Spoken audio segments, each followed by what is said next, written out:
प्रणाम इस महान धरती को और इसके सभी ऋषि मुनियों विद्वानों को भी, जो हजारों वर्षों से आज तक हमें आपको ज्ञान देते आ रहे हैं। आज सबके इष्ट गुरु माता पिता को प्रणाम करता हूं। बच्चों, आपको ढेर सारा प्यार और सबको सुबह की राम राम।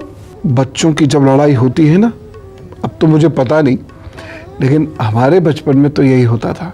कद्दू से ऐसे कहते थे। अगर किसी ने कहा तुझे पता है मेरे घर में फ्रिज आया है, कद्दू आया है, ऐसे करके, यानी किसी भी बात को जब नकारना होता था तो वर्ड कद्दू का प्रयोग करते थे। क्यों करते थे? शायद इसलिए कि ये बड़ा खराब सा दिखता है, इसमें कोई दम नहीं है। आज कद्दू की ही बात करूंगा और शुरुआत भी करूंगा कद्दू से। मैं आज आपको यह बताऊंगा कि कद्दू आपके शरीर से, आपके घर से किस प्रकार नकारात्मक ऊर्जाएं खत्म कर सकता है, चंद्र और बृहस्पति को कैसे ये ठीक करता है, अचूक इलाज है उनका, और साथ ही साथ कद्दू के ढेर सारे लाभ और क्यों आपको कद्दू का सेवन अवश्य करना चाहिए, ये सब बताऊंगा। भारत में कद्दू की बहुत सारी प्रजातियां पाई जाती हैं, जिनके आकार, प्रकार और गूदे के आधार पर मुख्य रूप से सीताफल, चपन कद्दू, विलायती कद्दू, इस प्रकार से इन्हें अलग अलग वर्गों में बांटा जाता है।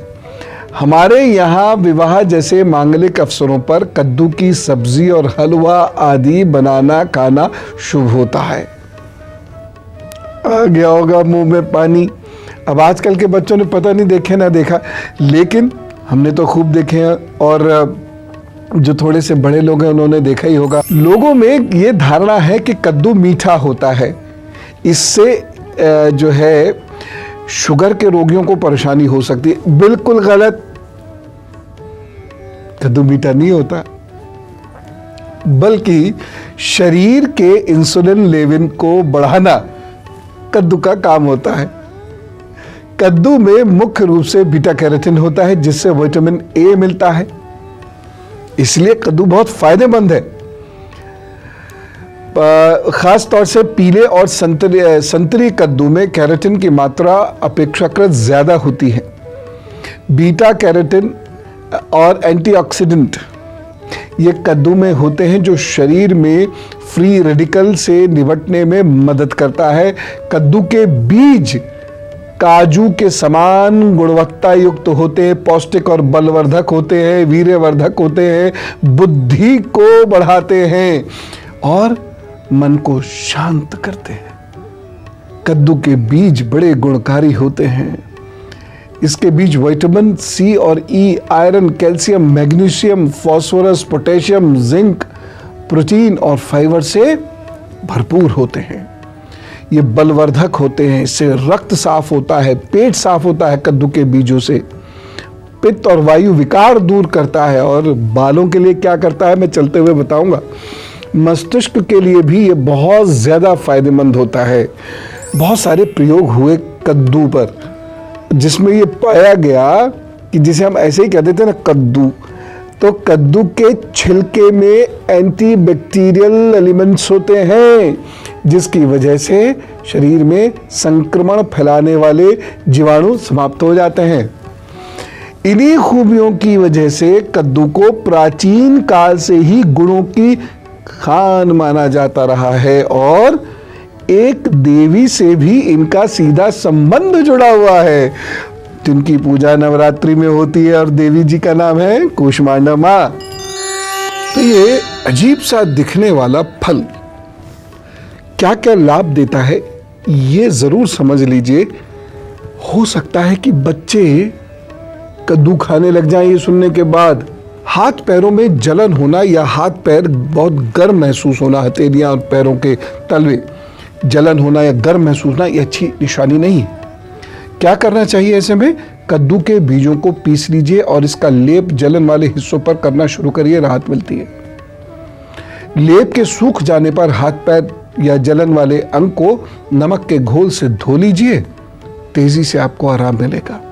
ये छोटी छोटी चीजें हैं जो हमें स्वस्थ रखती हैं। और बच्चों, मैं आपसे स्पष्ट कह रहा हूं, अगर मुझ पे रत्ती भर भी विश्वास है तो मेरी ये बात ज़रूर मान लेना कि आगे आने वाला वक्त स्वास्थ्य को लेकर और ख़राब होने वाला है, और थोड़ा बहुत नहीं बहुत ख़राब करेगा शरीर को भी और दिमाग को भी।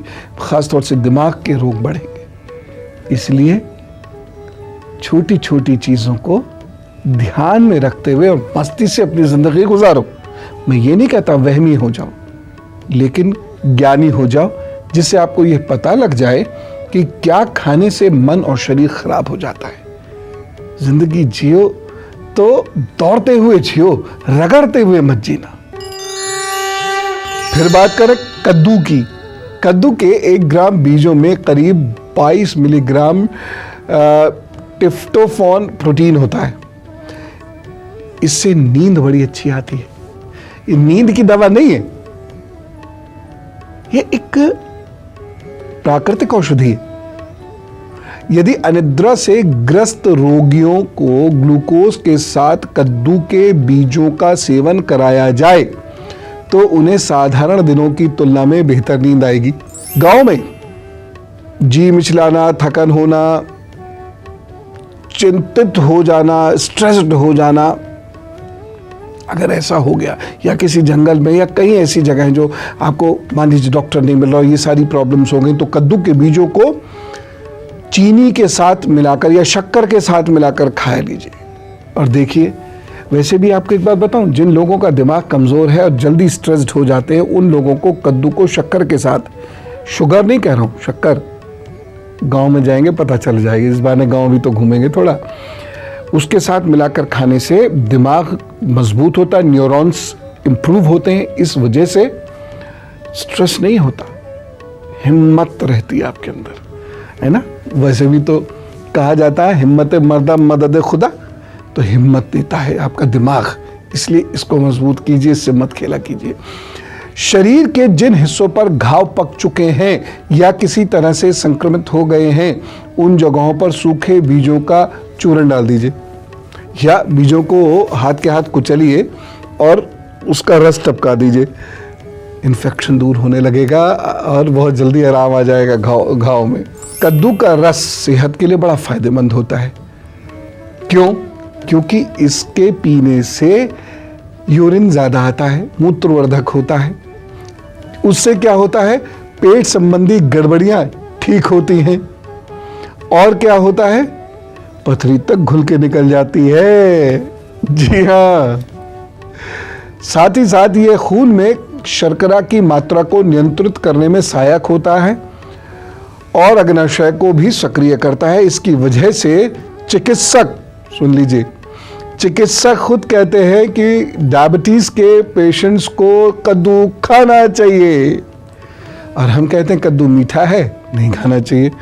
जिन महिलाओं में आयरन की कमी हो जाती है उन्हें एनीमिया हो जाता है, तो ऐसे में कद्दू का प्रयोग करिए। और कद्दू के बीज जो होते हैं, कद्दू के बीज भी आयरन, जिंक, पोटेशियम, मैग्नीशियम के स्रोत हैं, इसलिए आपका पेट साफ करते हैं, शरीर को मजबूत और बलिष्ठ करते हैं। एनीमिया की प्रॉब्लम खत्म हो जाएगी। और चंद्र बृहस्पति की कैसे खत्म होगी अभी बताता हूं। और अब गुरु मंत्र। कद्दू का जो तेल होता है वह मेनोपॉज के दौरान होने वाली समस्याओं को खत्म करता है, हृदय के रोग में फायदेमंद होता है, लिवर की कमजोरी दूर करता है, और यदि आपको अर्थराइटिस या जोड़ों में दर्द है तो उस पर लगाइए, बड़ी मदद आपको मिलेगी, बहुत लाभ करेगा। उच्च रक्तचाप या हाइपरटेंशन को कंट्रोल करता है, पेट के कीड़े मारता है, हाथ पैरों में जलन को कम करता है, घावों को सुखाता है और प्रोस्टेट की वृद्धि होने से रोकता है, और साथ ही साथ सर पे बाल उगाने लगता है जी। और जब चंद्रमा और बृहस्पति खराब हो तो आप सोच लीजिए कुछ भी अच्छा जीवन में नहीं हो सकता, ये तय है। तो जब मन बहुत व्याकुल रहे, चीजें हाथ से फिसल जाया करें, काम बनते हुए बिगड़ जाया करें, ईमानदारी के कामों में भी बाधाएं आने लग जावें, जैसे बहुत सारे लोग बेईमानी कर रहे हैं कोई और उनके काम बनते बनते बिगड़ गए, मैं तो भगा देता हूँ, क्योंकि पूछते तो वो भी लोग और वो भी बड़े परेशान रहते हैं। बेईमान भी बहुत परेशान रहता है कि उसका बेईमानी वाला काम नहीं पूरा हो रहा जी। हमें उसको चूना लगाना था और वो हो ही रहा था, लेकिन एंड टाइम पे नया अफसर आ गया और ये ईमानदार मेरा काम बनते बनते बिगड़ गया। गुरुजी ज़रा बताइए, तो भगा देना चाहिए ऐसे लोगों को। लेकिन ईमानदारी के बावजूद यदि ऐसा हो रहा है, पेट बार बार खराब रहता है शरीर से और घर से रोग जाते नहीं है, कला रहती है, विद्यार्जन नहीं कर पाते हैं, कॉम्पिटिटिव एग्जाम्स में दिल घबराता है, क्या करें? अपने सर से बृहस्पतिवार के दिन या सोमवार के दिन अपने सर से कद्दू उतारें, ऐसे ऐसे करके, ज़रा ध्यान से, भारी होता है, कहीं पता लगा गिर गया सर के अंदर और सर कद्दू के अंदर, ऐसे करके उतारे और ऐसी जगह पे उसको रख दे जहां गाय आकर खा ले। शुरू में नहीं खाएगी, जैसे आप बार बार करते जाएंगे, जैसे जैसे आपका दुर्योग कम होता जाएगा वो खाने लगेगी और आप जीत जाएंगे। तो देखा, हम जिस फल को कोई इज्जत ही नहीं देते थे और कह देते थे कद्दू से, वह कितने काम का निकला।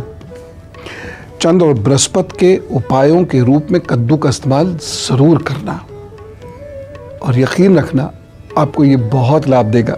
4-5 बार में ही आप देख लेंगे कितना लाभ मिलने लगा। अच्छा, खूब खुश रहना आप। मैं चलूं? जाना पड़ेगा। राम राम, नमस्कार।